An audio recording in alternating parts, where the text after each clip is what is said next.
The first message arrived at 3:12 a.m. I was awake. I had learned that sleep was no longer neutral. It wasn't rest anymore. It was access. My phone vibrated once on the nightstand. Short, polite, almost apologetic. The kind of vibration meant not to startle you. Unknown number. Did you hear the counting too? I stared at the screen longer than I should have. Long enough for the glow to start feeling intrusive, like the phone wasn't waiting for a reply, but watching to see how I reacted. Who is this? Someone who stayed awake. My chest tightened. Not fear exactly, recognition. The same feeling you get when someone finishes a thought you didn't realize you were having. I asked how they got my number. You gave it to me, in the building. I didn't respond. I didn't believe you at first. I sat up. The blanket slid off the bed and pooled on the floor. The room felt colder immediately, like the temperature had been waiting for permission to drop. I typed with shaking hands. Believe what? The reply came in pieces, each message arriving seconds apart, like the sender was struggling to hold on to the thought long enough to send it. That the dreams overlap, that they leak, that if enough of us are awake at the same time, it gets louder. I checked the caller ID. No number, no contact information, just dashes, like something had been deliberately removed. Another message appeared. Check your email. I didn't want to. I did.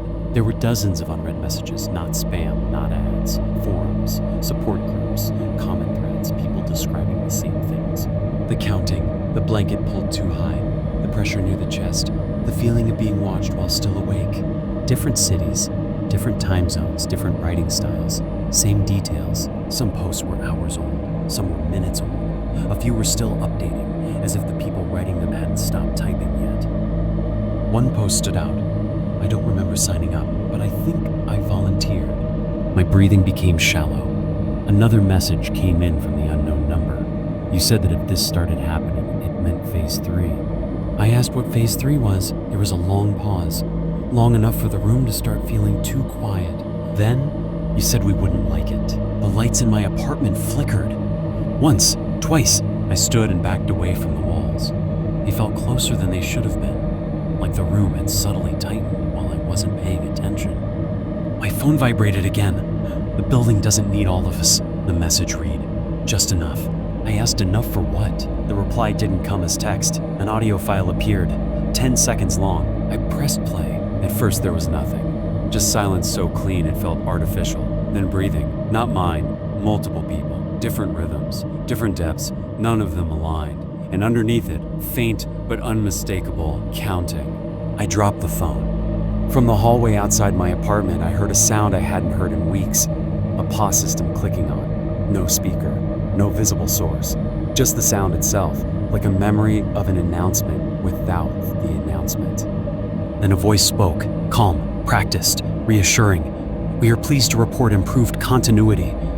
The lights went out, not darkness, emergency red. My phone lit up on the floor. One final message appeared. If you're reading this alone, it said, you won't be for long. I grabbed the blanket and pulled it over my head like armor. I could still sense the room around me, but it felt wrong. Not the layout, but the behavior.